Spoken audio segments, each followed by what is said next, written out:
Hello viewers, welcome to our channel. AP TET plus డిఎస్సిలో భాగంగా ఈరోజు సోషల్ జాగ్రఫీలో తెలుగు అకాడమీ బుక్ ప్రకారం థర్డ్ లెసన్ భూమి మనం గురించి ఈరోజు మనం తెలుసుకోబోతున్నామండి. ఫ్రెండ్స్, ఈ బుక్ మన ఏపీ ప్రభుత్వం వారిచే ప్రచురింపబడినటువంటి తెలుగు అకాడమీ బుక్ అండి.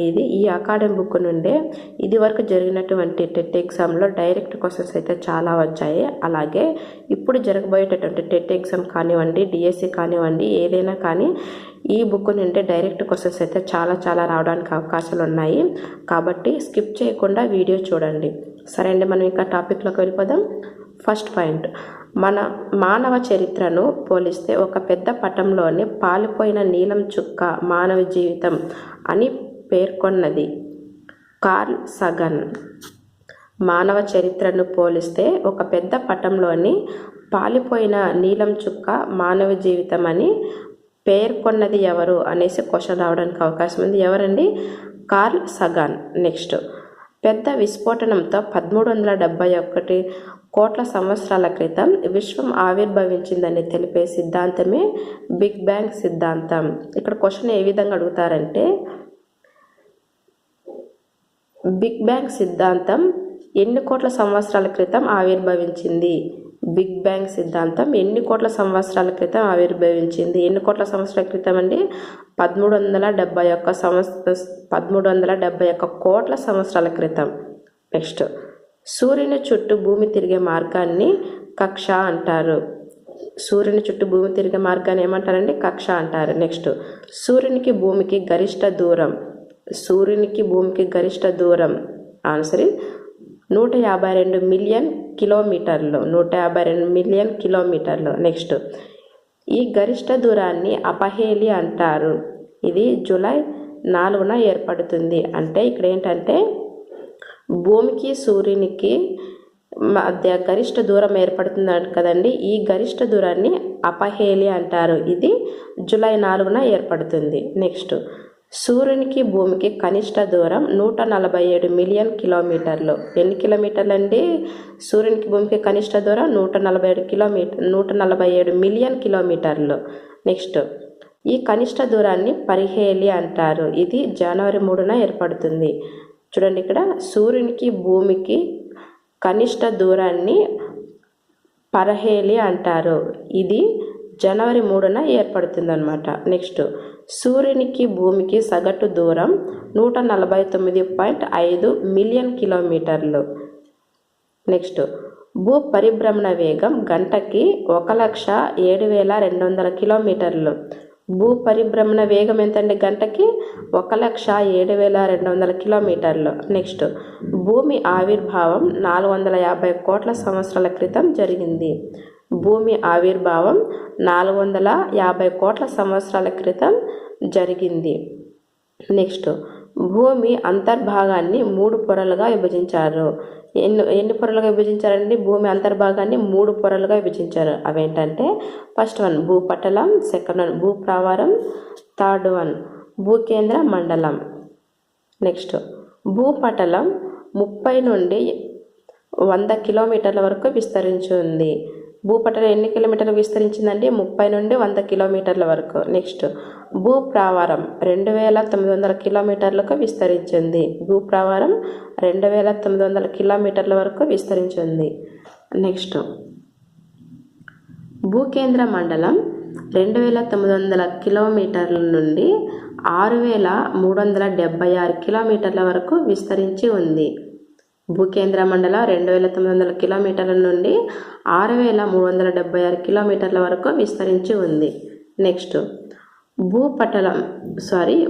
భూమి పరిమాణంలో భూపటలం 1%, అదే భూప్రావారం అయితే 16% ఉంటుంది. భూకేంద్ర భాగం 83% ఉంటుంది. ఫ్రెండ్స్, ఇవి బాగా గుర్తుపెట్టుకోండి. భూ పరిమాణంలో భూపటలం ఎంత శాతం ఉంటుంది అని క్వశ్చన్ రావడానికి అవకాశం ఉంటుందండి. ఎంత శాతం అండి? 1%. అదే భూప్రావారం అయితే 16% ఉంటుంది. భూకేంద్ర భాగం అయితే 83% ఉంటుంది. నెక్స్ట్, భూమి లోపలికి ప్రయాణిస్తే ప్రతి 32 మీటర్ల లోతునకు 1 డిగ్రీ సెల్సియస్ ఉష్ణోగ్రత పెరుగుతుంది. భూమి లోపలికి ప్రయాణిస్తే ప్రతి 32 మీటర్ల లోతునకు 1 డిగ్రీ సెల్సియస్ ఉష్ణోగ్రత పెరుగుతుంది. నెక్స్ట్, మన కాళ్ళ కింద దాదాపు 6400 కిలోమీటర్ల లోతులో భూకేంద్రం ఉన్నది. మన కాళ్ళ కింద దాదాపు 6400 కిలోమీటర్ల లోతులో భూకేంద్రం ఉన్నది. నెక్స్ట్, జెఫరీ వేన్, సియూస్, ఓల్డ్హమ్, గుటెన్బర్గ్, మొహరో విసిక్ మొదలైన వారు భూమి అంతర్భాగాన్ని పరిశీలించారు. నెక్స్ట్, భూమి ఉపరితలం నుండి 100 కిలోమీటర్ల లోతులో 1 కిలోమీటర్కు 12 డిగ్రీల సెల్సియస్ పెరుగుతుంది. 100 కిలోమీటర్ల లోతుకు ఎన్ని డిగ్రీల సెల్సియస్ పెరుగుతుందండి? 12 డిగ్రీల సెల్సియస్ పెరుగుతుంది. నెక్స్ట్, 100 నుండి 300 కిలోమీటర్ల లోతు వరకు 1 కిలోమీటర్ 2 డిగ్రీల సెల్సియస్ పెరుగుతుంది. కనుక భూకేంద్ర మండలంలో 6000 డిగ్రీల సెల్సియస్ ఉష్ణోగ్రతలు ఉంటాయి. భూపటల శిలల సాంద్రత 2.5 నుండి 2.9 వరకు. నెక్స్ట్, భూప్రావారంలో శిలలో సాంద్రత 2.9 నుండి 4.7 వరకు ఉంటుంది.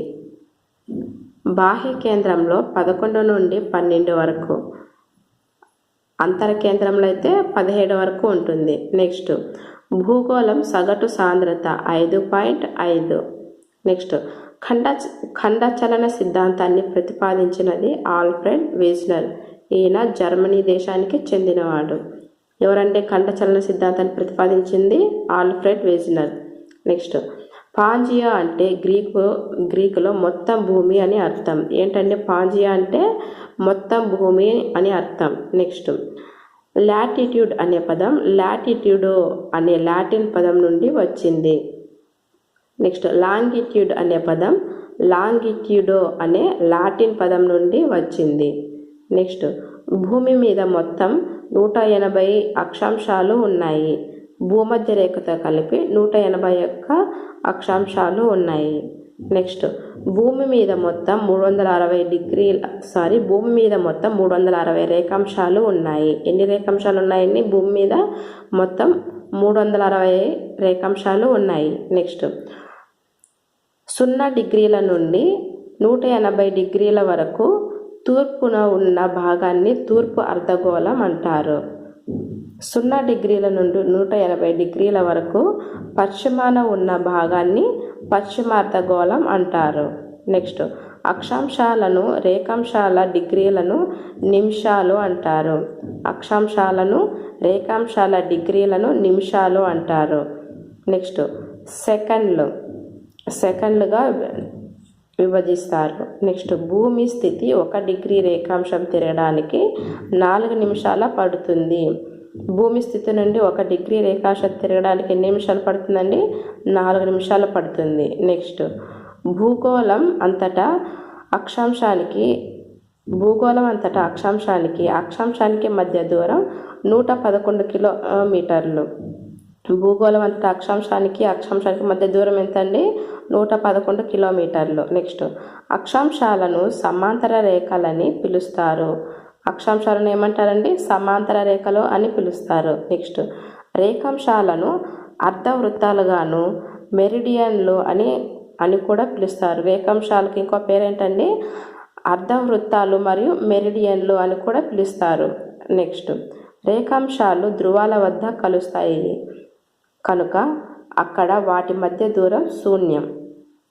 నెక్స్ట్, భూమధ్య రేఖ వద్ద రేఖాంశానికి మధ్య దూరం 111 కిలోమీటర్లు. భూమధ్య రేఖ వద్ద రేఖాంశానికి మధ్య దూరం 111 కిలోమీటర్లు. నెక్స్ట్,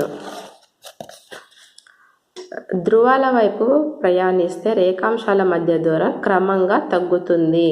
ఇక్కడ క్వశ్చన్ ఏమని అడుగుతారంటే, ధ్రువాల వైపు ప్రయాణిస్తే రేఖాంశాల మధ్య దూరం క్రమంగా డాష్ ఏమవుతుందంటే తగ్గుతుంది. నెక్స్ట్, 60 డిగ్రీల అక్షాంశాల వద్ద రేఖాంశాల మధ్య దూరం 55.5 కిలోమీటర్లు.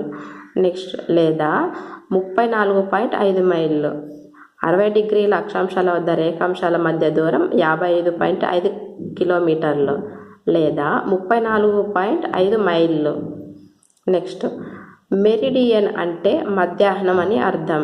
ఏంటంటే మెరిడియన్ అంటే మధ్యాహ్నం అని అర్థం. నెక్స్ట్ ఇది మెరిడియానస్ అనే లాటిన్ పదం నుండి వచ్చింది. ప్రపంచాన్ని మొత్తం 24 కాలమండలాలుగా విభజించారు. ఎన్ని కాలమండలాలుగా విభజించారంటే ప్రపంచాన్ని 24 కాలమండలాలుగా విభజించారు. నెక్స్ట్ భూమి తన అక్షంపై తాను తిరగడానికి ఒక రోజు అంటే 24 గంటలు పడుతుంది. నెక్స్ట్ గంటకు భూమి 15 రేఖాంశాలు తిరుగుతుంది. గంటకు భూమి 15 రేఖాంశాలు తిరుగుతుంది. నెక్స్ట్ 15 రేఖాంశాలను ఒక కాలమండలం అంటారు. ఎన్ని రేఖాంశాలు అనేది ఒక కాలమండలం? 15 రేఖాంశాలు కలిపి ఒక కాలమండలం అంటారు. నెక్స్ట్ భూమిపై మొత్తం 24 కాలమండలాలు కలవు. నెక్స్ట్ అక్షాంశాలు రేఖాంశాలు ఖండించుకున్న దానిని గ్రిడ్ అంటారు. ఏమంటారండి? అక్షాంశాలు రేఖాంశాలు ఖండించుకున్న దానిని గ్రిడ్ అంటారు. నెక్స్ట్ ఏ రేఖాంశంపై మధ్యాహ్నం 12 గంటలు అవుతుందో ఆ సమయం ఆ రేఖాంశానికి స్థానిక సమయం. నెక్స్ట్ ఏ రేఖాంశాన్ని ఒక దేశం ప్రామాణికంగా తీసుకుందో ఆ రేఖాంశంపై మధ్యాహ్నం 12 గంటలు అయినప్పుడు ఆ సమయం ఆ దేశానికి ప్రామాణిక సమయం. నెక్స్ట్ 0 డిగ్రీల రేఖాంశాన్ని ప్రపంచ ప్రామాణిక సమయంగా గుర్తించారు. 0 డిగ్రీల రేఖాంశాన్ని ప్రపంచ ప్రామాణిక సమయంగా గుర్తించారు. ఫ్రెండ్స్ వీటికి సంబంధించిన ప్రశ్నలు ఇచ్చారండి, అవి కూడా ఒకసారి చూద్దాం. ఫ్రెండ్స్ ఈ ప్రశ్నలు ఇవి ఖచ్చితంగా ఇక్కడ ఎలా ఉంటే అలానే సేమ్ టు సేమ్ క్వశ్చన్స్ రావడానికి అవకాశం ఉంటుందండి. దాన్ని డైరెక్ట్ క్వశ్చన్స్ అంటారు. మీరు నెగ్లెక్ట్ చేయొద్దండి. నెగ్లెక్ట్ చేస్తే మాత్రం మీరే నష్టపోతారు. ఫస్ట్ క్వశ్చన్ చూద్దాం. మానవ చరిత్ర అంతా పెద్ద చిత్రంలోని చిన్న పసుపు పచ్చ వృత్తంలోని ఒక చుక్కలో జరిగిందని తెలిపిన శాస్త్రవేత్త ఎవరు? ఎవరండి? Answer is Carl Sagan. Next question. Georges Lemaitre రూపొందించిన మహావిస్ఫోటనం ఎన్ని కోట్ల సంవత్సరాల క్రితం జరిగింది? జార్జెస్ లిమిటియర్ రూపొందించిన మహావిస్ఫోటనం ఎన్ని కోట్ల సంవత్సరాల క్రితం జరిగింది? ఎన్ని కోట్ల సంవత్సరాలండి? 1370 కోట్ల సంవత్సరాల క్రితం. నెక్స్ట్ భూమి సూర్యుని చుట్టూ తిరిగే మార్గాన్ని ఏమని పిలుస్తారు? ఆన్సర్ ఇస్ కక్ష. నెక్స్ట్ భూమి సూర్యుని చుట్టూ తిరిగే మార్గం ఏ విధంగా ఉంటుంది? ఆన్సర్ దీర్ఘవృత్తాకారంగా ఉంటుంది. నెక్స్ట్ భూమి తన అక్షం చుట్టూ తాను ఏ ఆకారంలో తిరుగుతుంది? ఆన్సర్ వృత్తాకారం. ఫ్రెండ్స్ మీరు ఇక్కడ కన్ఫ్యూజ్ అవ్వకుండా చూడండి. ఇక్కడ భూమి సూర్యుని చుట్టూ తిరిగే మార్గం ఏ విధంగా ఉంటుంది? దీర్ఘవృత్తాకారం. అదే భూమి తన చుట్టూ తాను తిరిగే ఆకారం అయితే ఏ విధంగా ఉంటుంది అంటే భూమి తన అక్షం చుట్టూ తాను అని తిరిగితే వృత్తాకారం. ఈ రెండు కన్ఫ్యూజ్ అవ్వకండి. కన్ఫ్యూజ్ అయ్యే క్వశ్చన్స్ ఏవైనా ఉంటే మీరు రాసుకొని ఒకసారి ప్రాక్టీస్ చేయండి. సూర్యునికి భూమికి గరిష్ట దూరం ఎంత? సూర్యునికి భూమికి గరిష్ట దూరం ఎంత? ఆన్సర్ 152 మిలియన్ కిలోమీటర్లు. Next question. సూర్యునికి భూమికి మధ్య గల గరిష్ట దూరాన్ని అపహేలి అంటారు. ఇది ఏ రోజున ఏర్పడుతుంది? ఆన్సర్ జూలై 4న. Next question. సూర్యునికి భూమికి మధ్య గల కనిష్ట దూరాన్ని పరిహేలి అంటారు. ఇది ఏ రోజున ఏర్పడుతుంది? ఆన్సర్ జనవరి 3న. Next question. భూమి తన అక్షానికి ఎన్ని డిగ్రీల కోణంలో ఒరిగి తిరుగుతుంది? భూమి తన అక్షానికి ఎన్ని డిగ్రీల కోణంతో ఒరిగి తిరుగుతుంది? ఆన్సర్ 23.5 డిగ్రీల కోణంతో. Next question. భూమి కక్షతలానికి ఎన్ని డిగ్రీల కోణంతో ఒరిగి తిరుగుతుంది? ఆన్సర్ 66.5 డిగ్రీల కోణంతో. Next question. భూపరిభ్రమణ వేగం ఎంత? భూపరిభ్రమణ వేగం ఎంత? ఆన్సర్ 1,07,200 కిలోమీటర్లు గంటకి. Next question. శాస్త్రవేత్తల అభిప్రాయం ప్రకారం భూమి ఆవిర్భావం సుమారుగా డాష్ జరిగింది. శాస్త్రవేత్తల అభిప్రాయం ప్రకారం భూమి ఆవిర్భావం సుమారుగా డాష్ జరిగింది. ఆన్సర్ 450 కోట్ల సంవత్సరాల క్రితం జరిగింది. నెక్స్ట్ క్వశ్చన్, భూపటలం ఎన్ని కిలోమీటర్ల వరకు విస్తరించి ఉంది? భూపటలం ఎన్ని కిలోమీటర్ల వరకు విస్తరించి ఉంది? ఆన్సర్ 30 కిలోమీటర్ల నుండి 100 కిలోమీటర్ల వరకు. చూడండి, మనం ఇదివరకు ఇవన్నీ చెప్పుకున్నవే కదండి. నెక్స్ట్ చూడండి ఇక్కడ నెక్స్ట్ క్వశ్చన్, మొత్తం భూమిలో భూపటలం శాతం ఎంత? మొత్తం భూమిలో భూపటలం శాతం ఎంత? ఎంత అండి? 1%. నెక్స్ట్ క్వశ్చన్, భూప్రావారం ఎన్ని కిలోమీటర్ల వరకు విస్తరించి ఉంది? భూప్రావారం ఎన్ని కిలోమీటర్లకు విస్తరించి ఉంది? ఆన్సర్ 100 కిలోమీటర్ల నుండి 2900 కిలోమీటర్ల వరకు విస్తరించి ఉంది. నెక్స్ట్ క్వశ్చన్, సిలికేట్లు అనే రసాయనాలు ప్రధానంగా విస్తరించిన ఆవరణం ఏది? ఆన్సర్ భూప్రావారం. నెక్స్ట్ క్వశ్చన్, భూకేంద్ర మండలం ఎన్ని కిలోమీటర్ల వరకు విస్తరించి ఉంది? ఆన్సర్ 2900 కిలోమీటర్ల నుండి 6376 కిలోమీటర్ల వరకు. నెక్స్ట్ క్వశ్చన్, ఇనుము, నికెల్ వంటి భార ఘన పదార్థాలు ఉండే భూ అంతర్భాగ పొర ఏది?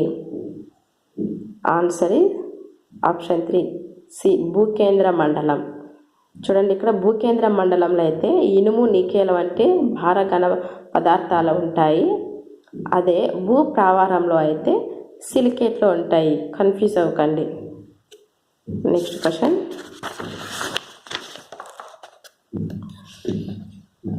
భూకేంద్ర మండలంలోనే బయట కేంద్ర భాగం ఎన్ని కిలోమీటర్ల వరకు కలదు? భూకేంద్ర మండలంలోనే బయట కేంద్ర భాగం ఎన్ని కిలోమీటర్ల వరకు కలదు? ఆన్సర్ 2900 కిలోమీటర్ల నుండి 5100 కిలోమీటర్ల వరకు. నెక్స్ట్, భూకేంద్ర మండలంలోని లోపల కేంద్ర భాగం ఎన్ని కిలోమీటర్ల వరకు ఉంది? ఆన్సర్ 5100 కిలోమీటర్ల నుండి 6376 కిలోమీటర్ల వరకు. ఫ్రెండ్స్, ఎందుకైనా మంచిది మీరు ఒకసారి రాసుకొని ఒకసారి ప్రాక్టీస్ చేయండి. ఎందుకంటే కన్ఫ్యూజ్ అవడానికి చాలా అవకాశం ఉందండి. దయచేసి రాసుకొని ప్రాక్టీస్ చేయండి. నెక్స్ట్, భూప్రావారం ఎన్ని కిలోమీటర్ల మందంతో ఉంది? భూప్రావారం ఎన్ని కిలోమీటర్ల మందంతో ఉంది? ఆన్సర్ 2800 కిలోమీటర్ల మందంతో ఉంది. నెక్స్ట్, ఇక్కడ జతపరచండి ఇచ్చారు. చూడండి, ఇక్కడ భూపటలం మనం ఇదివరకు చెప్పుకున్నాం కదండి. భూపటలం ఎంత శాతం ఉందండి? చూడండి, ఇక్కడ ఫస్ట్లో ఉంది 1% కదండి. A1 ఎక్కడ ఉంది? ఇక్కడ ఉంది. ఇంకా ఎక్కడ ఉంది? ఇక్కడ మాత్రం ఉందో చూడండి. Answer first one. Second one చూద్దాం. భూప్రావారం 16% ఉంది. భూకేంద్ర మండలం 83%. లోపలి కేంద్ర మండలం 5100 నుండి 6376.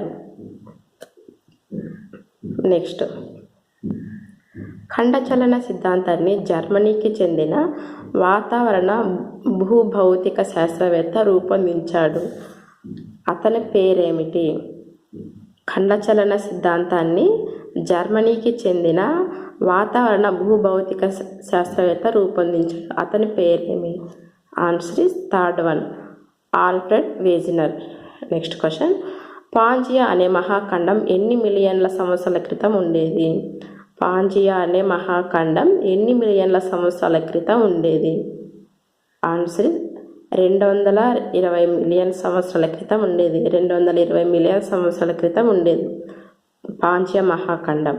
నెక్స్ట్ క్వశ్చన్, జార్జెస్ లిమిటియర్ రూపొందించిన మహావిస్ఫోటం ఎన్ని కోట్ల సంవత్సరాల క్రితం జరిగింది? జార్జెస్ లిమిటియర్ రూపొందించిన మహావిస్ఫోటనం ఎన్ని కోట్ల సంవత్సరాల క్రితం జరిగింది?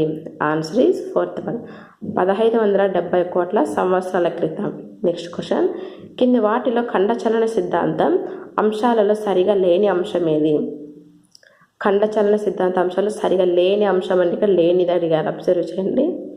ఆన్సర్ ఈజ్ సెకండ్ వన్, మహాఖండం చుట్టూ ఉన్న మహాసముద్రాన్ని పెంథాల్సా అంటారు. ఇది సరిగా లేని అంశం. సరైన అంశాలు ఏంటో చూద్దాం. మహాఖండాన్ని పాంజియా అంటారు. నెక్స్ట్ పాంజియా మధ్యలో ఉన్న సముద్రాన్ని టెథిస్ సముద్రం అంటారు. నెక్స్ట్ టెథిస్ సముద్ర ఉత్తర భాగాన్ని గోండ్వానా అని, దక్షిణ భాగాన్ని అంగారా అని అంటారు. నెక్స్ట్ క్వశ్చన్, ఖండ చలనాలు ఏ యుగం నుండి చలిస్తూ ఉన్నాయి? ఖండ చలనాలు ఏ యుగం నుండి చలిస్తూ ఉన్నాయి? ఆన్సర్ మెసోజోయిక్ యుగం నుండి. నెక్స్ట్ క్వశ్చన్, మెసోజోయిక్ యుగాన్ని ఇలా కూడా పిలుస్తారు. మెసోజోయిక్ యుగాన్ని ఇలా కూడా పిలుస్తారు. ఆన్సర్ సరీసృపాల యుగం. నెక్స్ట్ క్వశ్చన్, లారెన్సియాలో విస్తరించని భూభాగాలు ఏవి? ఫ్రెండ్స్, ఇక్కడ విస్తరించని భూభాగాలు అడిగారంటే ఇక్కడ క్వశ్చన్ బాగా అబ్జర్వ్, విస్తరించని అంటే లేనిది అని. Answer Australia. లారెన్సియాలో విస్తరించిన భూభాగాలు ఏంటో చూద్దాం. ఉత్తర అమెరికా, గ్రీన్లాండ్, యురేషియా. అదే విస్తరించని భూభాగం అయితే ఆస్ట్రేలియా. నెక్స్ట్ క్వశ్చన్, అక్షాంశాలకు సంబంధించిన అంశం ఏది? ఇక్కడ సంబంధించని అడిగారండి. Answer fourth one. తూర్పు పడమరల మధ్యగా గ్రీనిచ్ అను ప్రధాన అక్షాంశం కలదు. ఇది సంబంధించిన అంశం అండి. సంబంధించిన అంశాలు ఏంటో చూద్దాం. భూమధ్య రేఖ నుండి ధృవాల వైపు సమాంతర వృత్తాలు. నెక్స్ట్ లాటిట్యూడ్ అనే పదం వెడల్పు అనే అర్థాన్ని ఇస్తుంది. నెక్స్ట్ ఆప్షన్, ఉత్తర దక్షిణ 23.5 డిగ్రీల అక్షాంశాలను కర్కట మకర రేఖలుగా పిలుస్తారు. నెక్స్ట్ క్వశ్చన్, కింది వ్యాఖ్యలను సరిచూడండి. ఫస్ట్ వన్, అక్షాంశాలలో పొడవైంది భూమధ్య రేఖ. సెకండ్ వన్, ధ్రువ అక్షాంశాలు వృత్తాలుగా కాక బిందువులుగా ఉన్నాయి. Answer fourth one. రెండు వ్యాఖ్యలు సరైనవి. ఇవి రెండు సరైనవి. నెక్స్ట్ క్వశ్చన్, ఇక్కడ జతపరచండి ఇచ్చారండి. ఇక్కడ జీరో అక్షాంశం ఎక్కడ ఉంటుందండి? భూమధ్య రేఖ వద్ద. నెక్స్ట్ జీరో రేఖాంశం అయితే గ్రీనిచ్ మెరిడియన్ వద్ద ఉంటుంది. నెక్స్ట్ 23.5 డిగ్రీల ఉత్తర అక్షాంశం కర్కట రేఖ. నెక్స్ట్ 23.5 డిగ్రీల దక్షిణ అక్షాంశం మకర రేఖ. ఆన్సర్ ఇక్కడ third one. Next question, 0 degree రేఖాంశానికి వ్యతిరేక దిశలో ఉన్న రేఖాంశం ఏది? ఆన్సర్ 180 డిగ్రీల రేఖాంశం. నెక్స్ట్ క్వశ్చన్, భూమి స్థితి 1 డిగ్రీ రేఖాంశం మేర జరగడానికి పట్టే సమయం ఎంత? భూమి స్థితి 1 డిగ్రీ రేఖాంశం మేర జరగడానికి పట్టే సమయం ఎంత? ఆన్సర్ 4 నిమిషాలు. నెక్స్ట్ క్వశ్చన్, 10 డిగ్రీల తూర్పు రేఖాంశం వద్ద మధ్యాహ్నం 12 గంటలు అయినప్పుడు 9 డిగ్రీల తూర్పు రేఖాంశంపై 11 డిగ్రీల తూర్పు రేఖాంశంపై సమయాలు వరుసగా ఎంత? 10 డిగ్రీల తూర్పు రేఖాంశం వద్ద మధ్యాహ్నం 12 గంటల అయినప్పుడు 9 డిగ్రీల తూర్పు రేఖాంశంపై 11 డిగ్రీల తూర్పు రేఖాంశంపై సమయాలు వరుసగా ఎంత? Answer third one. 11 గంటల 56 నిమిషాల నుండి 12 గంటల 4 నిమిషాలు. Answer third one. Next question, ఏ అనే అక్షాంశంపై ఎక్స్ అనే సమయం, బి అనే రేఖాంశంపై వై అనే సమయం ఉన్నాయి. అప్పుడు XYల మధ్య తేడా 2 గంటలు అయినచో ఆ రేఖాంశాల మధ్య తేడా. ఆన్సర్ ఇస్ ఫస్ట్ వన్, 0 డిగ్రీల నుండి 30 డిగ్రీలు. నెక్స్ట్ క్వశ్చన్, భారత కాలమానం ప్రకారం 12:30 రాత్రి జనవరి 1, 2022న ఒక విమానం బయలుదేరింది. అది లండన్ నగరాన్ని 2 గంటల వ్యవధిలో చేరింది. అప్పుడు లండన్ నగరం సమయం ఎంత? తేదీతో సహా తెలపండి. క్వశ్చన్ ఇంకోసారి చదువుతాను. భారత కాలమానం ప్రకారం 12:30 రాత్రి జనవరి 1, 2022న ఒక విమానం బయలుదేరింది. అది లండన్ నగరాన్ని 2 గంటల వ్యవధిలో చేరింది. అప్పుడు లండన్ నగరం సమయం ఎంత? తేదీతో సహా తెలపండి. Answer third one. రాత్రి 9 గంటలు డిసెంబర్ 1, 2021. Next question. 0 డిగ్రీ రేఖాంశంపై రాత్రి 11 గంటల సోమవారం అయినప్పుడు 45 డిగ్రీల తూర్పు రేఖాంశంపై సమయం ఎంత? 0 డిగ్రీల రేఖాంశంపై రాత్రి 11 గంటలు సోమవారం అయినప్పుడు 45 డిగ్రీల రేఖాంశంపై సమయం ఎంత? Answer is third one. 2 గంటలు రాత్రి మంగళవారం. 2 గంటలు రాత్రి మంగళవారం. Next question. 0 రేఖాంశంపై ఉదయం 6 గంటలు అయినచో 90 డిగ్రీల తూర్పు రేఖాంశంపై సమయం ఎంత? 0 డిగ్రీ రేఖాంశంపై ఉదయం 6 గంటలు అయినచో 90 డిగ్రీల తూర్పు రేఖాంశంపై సమయం ఎంత? ఆన్సర్ 12 గంటల మధ్యాహ్నం. 12 గంటలు మధ్యాహ్నం. Next question. 0 డిగ్రీల రేఖాంశంపై ఉదయం 11 గంటలు అయినప్పుడు 45 డిగ్రీల పశ్చిమ రేఖాంశంపై సమయం ఎంత? 0 డిగ్రీల రేఖాంశంపై ఉదయం 11 గంటలు అయినప్పుడు 45 డిగ్రీల పశ్చిమ రేఖాంశంపై సమయం ఎంత? ఆన్సర్ 8 గంటలు ఉదయం. Next question.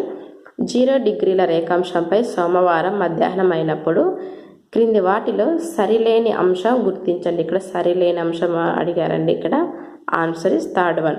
180 డిగ్రీల రేఖాంశానికి పడమర సోమవారం పూర్తవుతూ ఉంటుంది. ఇది తప్పు. సరైనవి ఏంటో చూద్దాం. 180 డిగ్రీల రేఖాంశంపై రాత్రి 12 గంటలు. 180 డిగ్రీల రేఖాంశానికి ఫస్ట్ వన్ 180 డిగ్రీల రేఖాంశంపై రాత్రి 12 గంటలు. సెకండ్ వన్ 180 డిగ్రీల రేఖాంశానికి పడమర మంగళవారం మొదలవుతుంది. నెక్స్ట్ 180 డిగ్రీల రేఖాంశానికి తూర్పున సోమవారం పూర్తవుతూ ఉంటుంది. Next question. కాలమండలానికి సంబంధించి సరికాని అంశాన్ని గుర్తించండి. ఇక్కడ కూడా సరికానిది అడిగారండి. అబ్జర్వ్ చేయండి. Answer fourth one. ఒక కాలమండలంలో ఒక దేశం ఉంటుంది అనేది తప్పు. సరైనవి ఏంటో చూద్దాం. ఫస్ట్ వన్ మొత్తం 24 కాలమండలాలు ఉన్నాయి. సెకండ్ వన్ ఒక కాలమండలం 1 గంటకు సమానం. నెక్స్ట్ ఒక కాలమండలంలో 15 రేఖాంశాలు ఉంటాయి. Next question. తొలిసారి సూర్యోదయం ఏ రేఖాంశం వద్ద ప్రారంభమవుతుంది? తొలిసారి సూర్యోదయం ఏ రేఖాంశం వద్ద ప్రారంభమవుతుంది? ఆన్సర్ 180 డిగ్రీల రేఖాంశం వద్ద ప్రారంభమవుతుంది. Next question. జిగ్సా పజిల్లోని ఖండాలు. ఆన్సర్ ఇస్ దక్షిణ అమెరికా. Next question. ఈ క్రింది వాటిలో సరికాని అంశం ఏది? ఇక్కడ సరికానిది అడిగారండి. ఆన్సర్ అక్షాంశాలు అర్ధవృత్తాలు అనేది సరికాదండి. సరైనవి ఏంటో చూద్దాం. ఫస్ట్ వన్ రేఖాంశాలను మధ్యాహ్న రేఖలు అంటారు.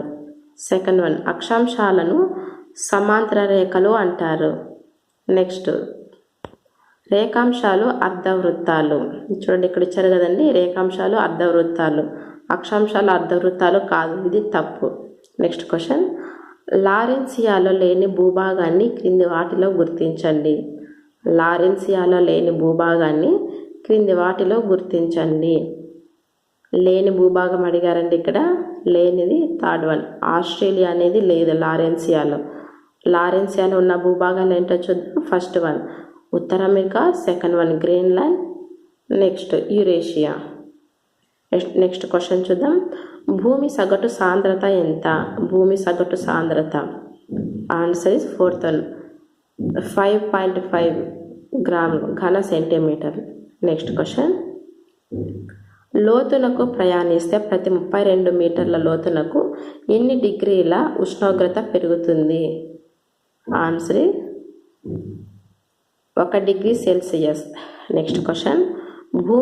భూమి లోపల 100 కిలోమీటర్ల నుండి 300 కిలోమీటర్ల వరకు 1 కిలోమీటర్కు ఎన్ని డిగ్రీల ఉష్ణోగ్రతలు పెరుగుతాయి?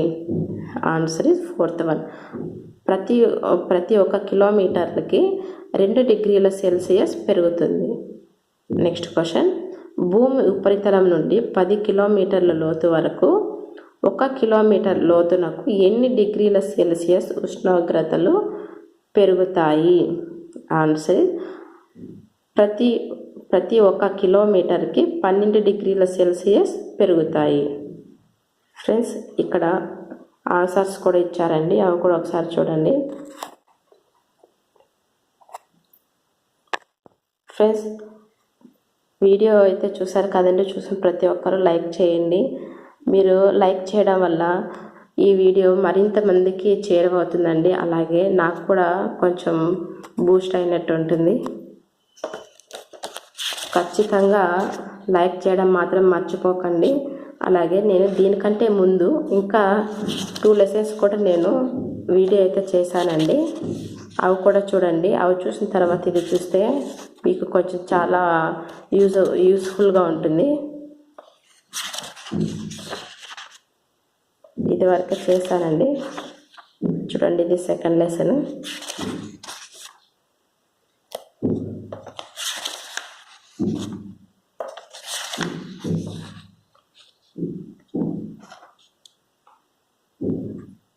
వీడియో చూసినందుకు మీ అందరికీ ధన్యవాదాలండి.